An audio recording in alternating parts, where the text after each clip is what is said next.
Vampires मौत के बाद और पुनर्जन्म के पहले की एक ऐसी कड़ी जो संसार के अंत तक कहीं बीच में ही फंसी रह जाती है।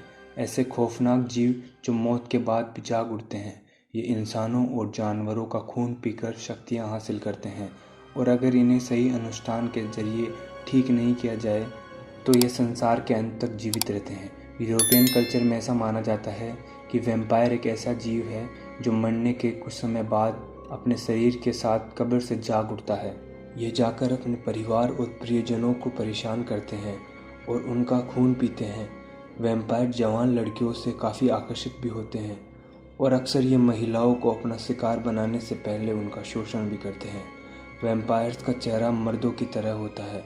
इनकी आंखें लाल होती है और इनके मुंह में ऊपर की तरफ दो नुकीले दांत होते हैं। आज के एपिसोड में हम वैम्पायर्स की कुछ ऐसी खौफनाक घटनाओं पर नज़र डालेंगे जिनके बारे में शायद आप नहीं जानते होंगे, तो एपिसोड को अंत तक ज़रूर देखिएगा। तो दोस्तों, बात करते हैं एक ऐसी जगह की जहाँ वैम्पायर्स की आज भी बात की जाती है।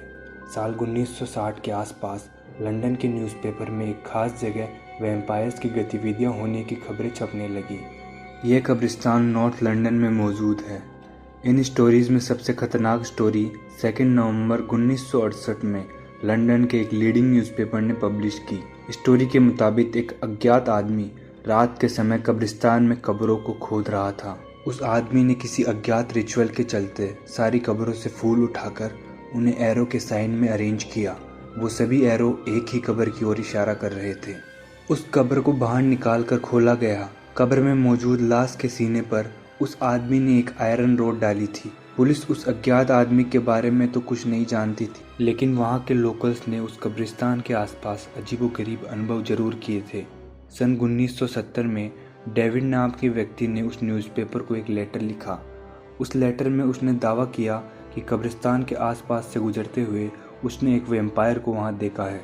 उसने न्यूज़पेपर के जरिए लोगों से अपील की, क्या लोगों ने भी ऐसा कुछ महसूस किया है? तो इसके रिप्लाई में सैकड़ों लोगों ने अपने अनुभव शेयर किए। कुछ लोगों ने वहाँ एक विशालकाय आदमी को देखा है और कुछ लोगों ने एक सफ़ेद कपड़े पहने एक महिला को वहाँ घूमते हुए देखा था। यह घटनाएं बढ़ती गई और यह कब्रिस्तान अपनी गोस्ट साइटिंग के लिए फेमस हो गया। लोकल्स का कहना है कि वहाँ भूतों और वैम्पायर्स का अस्तित्व मौजूद है। Peter the blood sucker. सन 1700 के समय में वैम्पायर्स जुड़ी घटनाएं काफ़ी मशहूर थी।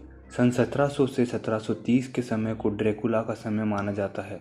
उन दिनों यूरोप और इंग्लैंड जैसी जगहों पर वैम्पायर्स का नाम लेने से भी लोग डरते थे। किसी लोअर सर्बिया नाम की जगह पर एक किसान रहता था जिसका नाम पीटर था। उसकी मौत हो गई, लेकिन पीटर की मौत के कुछ दिन बाद कुछ ऐसा घटित हुआ जिसे देखकर लोगों के रोंगटे खड़े हो गए। अपनी मौत के 3 दिन बाद पीटर अपने 10 साल के बेटे के पास आया और अपने बेटे से कुछ खाने के लिए मांगा। उसके बेटे ने पीटर को खाना दे दिया और पीटर वहाँ से चला गया।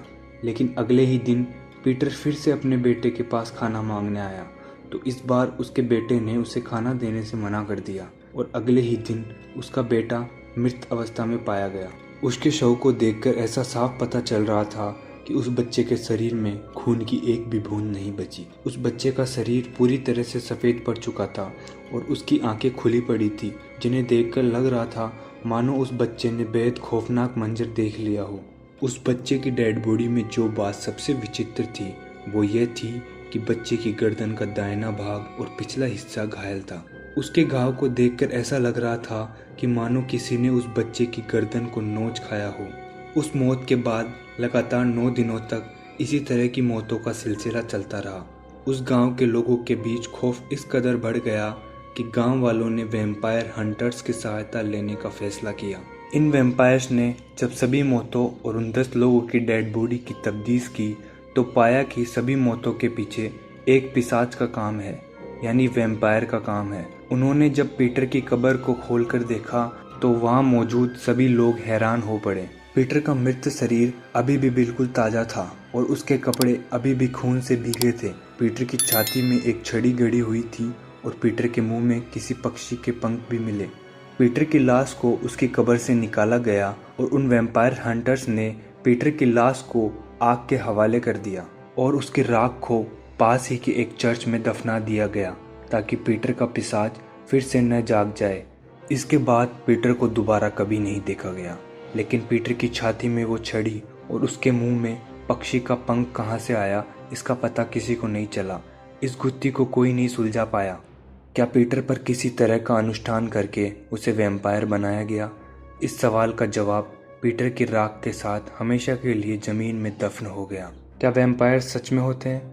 आपकी इस बारे में क्या राय है, हमें कमेंट के माध्यम से ज़रूर बताएं। अगर आपको हमारा आज का टॉपिक पसंद आया तो इस वीडियो को लाइक और शेयर करना ना भूलें और हमारे चैनल को सब्सक्राइब करें और हमें सपोर्ट करें। जल्दी ही मिलते हैं एक मज़ेदार कहानी के साथ। जय हिंद, जय भारत।